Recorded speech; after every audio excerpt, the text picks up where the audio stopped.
Hello, and welcome to Samwise. I'm your loyal host, Sam, and I am here to guide you to the oodles of truth bombs hidden in the Lord of the Rings extended editions and their special features. This week, I've spent a lot of time thinking about what it means to be angry as a woman. Men's anger gets to be described with modifiers like aggression or passion. Women often get told we're being emotional and that we should calm down when we are angry. But anger, like any emotion, can be a valuable tool, especially for women. Both Eowyn and Arwen get told no a ton in these films by men who tell them it's for their own good. Their anger isn't violent or aggressive, but it's a sort of bubbling internal storm. Eowyn, a trained shield maiden of Rohan, and the only person holding down the fort when her uncle literally loses his mind to Saruman, gets sidelined at Helm's Deep. Then she's told again at the battle for Minas Tirith to stay behind. In her anger, she pretends to be a man and goes to fight for what she loves, her people and her life in Rohan. Her passion and anger prove to be her strength when she faces off against the Witch King, saving her uncle while declaring, in the coolest moment in the film, "I am no man." Her anger is a weapon, and women are no less capable, hell, maybe even more capable, honestly, of wielding it responsibly. Arwen's anger is a little bit quieter. She's mad her father lied to her about a potential child with Aragorn. He stripped her, essentially, of her reproductive agency in the name of safety. But at the end of the day, it's her decision to make. Her decision to forsake her immortality, it's hers alone. Her anger is quieter, but it's no less present. She's literally demanding a chance to be human, even if her dad sees it as a step down in the world.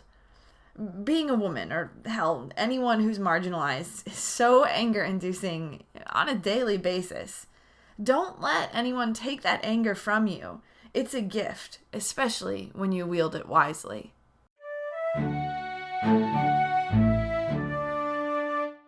Our first question today comes from the Samwise email account, sam.wise.ath@gmail.com, and it reads, "Hey Sam, I have these two married friends who've recently experienced some significant changes in their relationship that may be irreconcilable.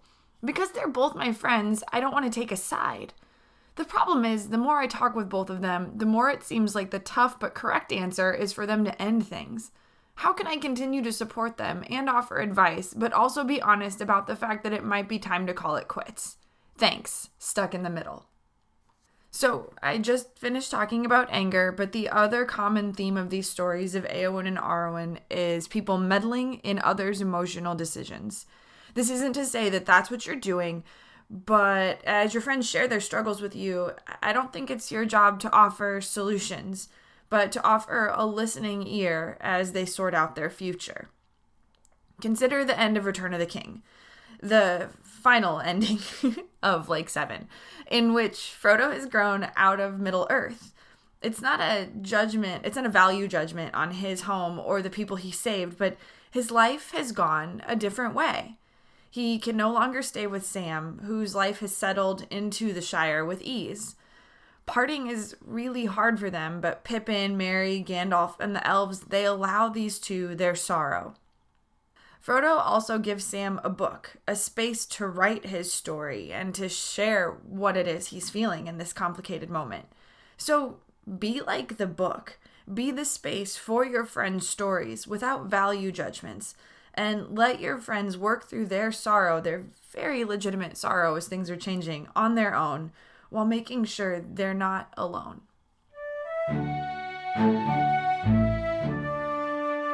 Hey Samwise, so my wife and I were having a discussion the other day, and it's the dumbest discussion in the world of what's better, Marvel or DC.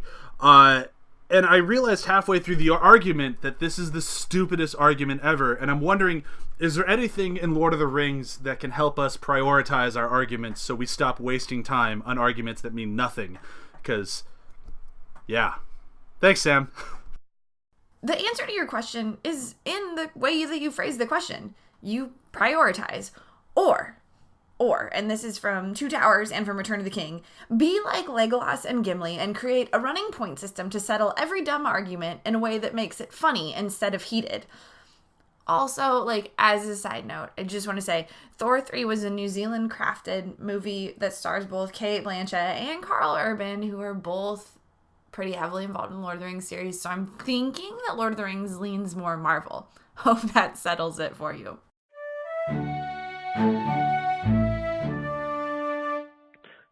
Hey, Samwise.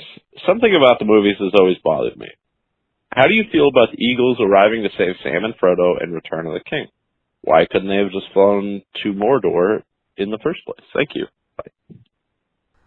So this obviously isn't advice, but there's a ton of wisdom in this moment. So screw it. Let's talk Eagles. Obviously, they couldn't just fly the two hobbits carrying the One Ring into Mordor without attracting a ton of attention. Their sky battle wasn't exactly a subtle or conclusive way to getting Frodo safely to this tiny hole in a mountain. So I guess that brings the question, it always does, why include them at all? Well, the whole movie series carries a message of living in harmony with nature. The hobbits do this well in the Shire, which is why Frodo and Sam are ideally suited to carry the ring in the first place. Saruman, a captain of industry, sort of parallel, he's breeding his own army against the law of nature, and he gets killed and defeated by, well, he doesn't get killed, but he gets defeated by angry trees. Gandalf is reborn as an emissary for nature after sort of surviving and defeating an abomination. It's similar to the elves of Lothlorien, who also commune with nature, which is why Galadriel is able to turn away the ring. Nature doesn't want the races of Earth to die off, but it does reward those who fight on its behalf and who seek to live in harmony with it. The Eagles rewarded Sam and Frodo because they earned it in a big way. They literally saved all of, not just humanity, but they saved the natural order of Middle-earth. So the lesson here is to be good to nature, and it's amazing what the natural world will do to reward us.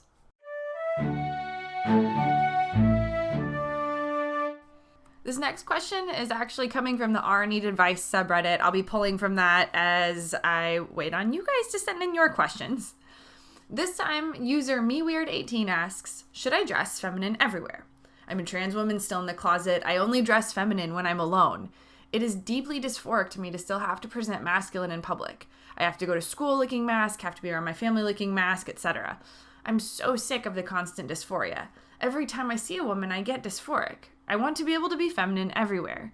But should I, since I don't pass? Should I go to school, am I high school senior, in a dress? Or should I just learn to live with the dysphoria? Now, the reason I picked this question is because this November 6th election could really determine the future for a lot of trans people, and it could determine how seriously we as a society take them and their civil rights. Gender dysphoria is a super tough subject, and it's not something to be taken lightly. It's something that a lot of people are afraid of, but I think it's actually pretty easy to understand. And this question is far more complicated than in a movie, but I think that stories help us figure out how to understand things that are new to us. And in this case, the story of Aragorn has many parallels to this woman's story. He's a person with elven blood. He's the rightful heir to the throne of Gondor.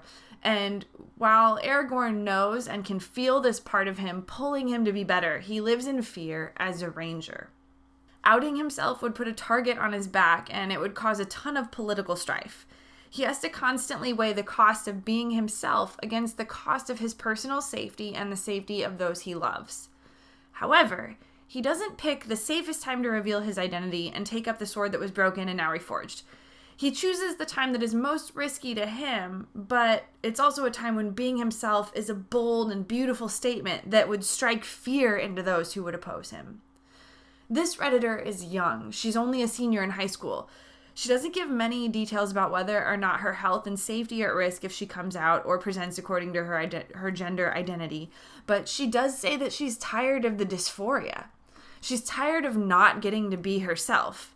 If it's safe to do so, if she doesn't risk losing her home or access to education and basic necessities, by coming out as herself and confidently owning the truth of who she is, she can fight off any negativity about her ability to pass with boldness in the same way that Aragorn did. I think that's not going to stop the bullying, but I think by being honest with herself, it'll give her a new form of strength. Our true selves are our own little lights of Arendelle, and they can combat a multitude of darknesses. But this is a huge caveat. If her safety is at risk, if her future is at risk, there's no shame in waiting like Aragorn did, and keeping that light carefully stowed away and biding her time until she's in a place where her femininity will be accepted.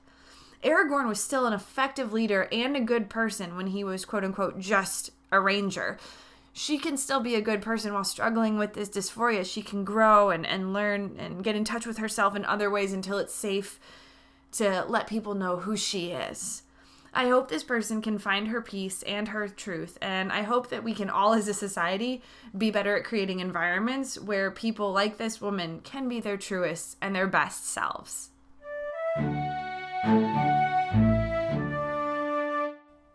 This next question comes from the Google Voice text message line, and it reads, "Why are mothers too afraid to leave their children overnight?" Well, in The Two Towers, a woman in a small village in Rohan puts her children on a horse toward the city as their village is being overtaken by the heretofore unknown and unseen Uruk-hai. Although she is safely reunited with them, the whole city is then evacuated to Helm's Deep. A massive fighting force of thousands descends upon the keep, and she's shuffled into a cave that is virtually inescapable with her daughter while her son is conscripted into service. My point is, life is unpredictable in the worst way. It's scary enough to care for yourself, but parents are also responsible for their children as well. While Uruk-hai aren't real, some of what is real in this world is just as terrifying. So that might seem kind of silly and I don't know, a little worrisome for non-parents. We as non-parents can help our friends who are parents by being patient with them as they navigate parenthood and the dangers that kind of come with it.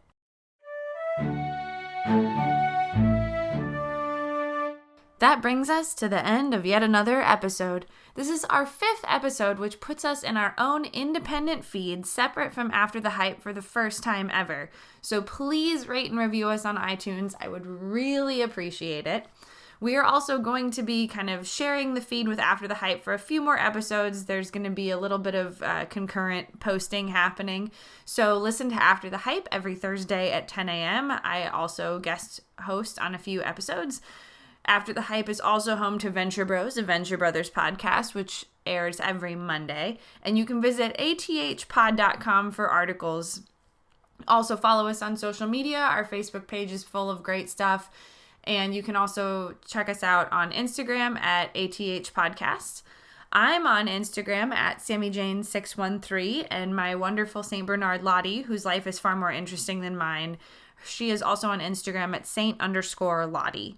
Feel free to check those out, and please continue to send me your questions. I need them. I want them. I love them. I love sharing the wisdom of the Lord of the Rings with you. You can email sam.wise.ath@gmail.com or call the Google Voice line at 608-561-2755. That's all going to be listed in the show notes, so please check that out. I really want to hear from you. Also, feel free to share with me if you disagree with any advice or feel like there's something in the movies that I was totally overlooking. I just want to hear from you. I love you guys, and I look so forward to continuing this and to hearing more from you in these next weeks. Bye!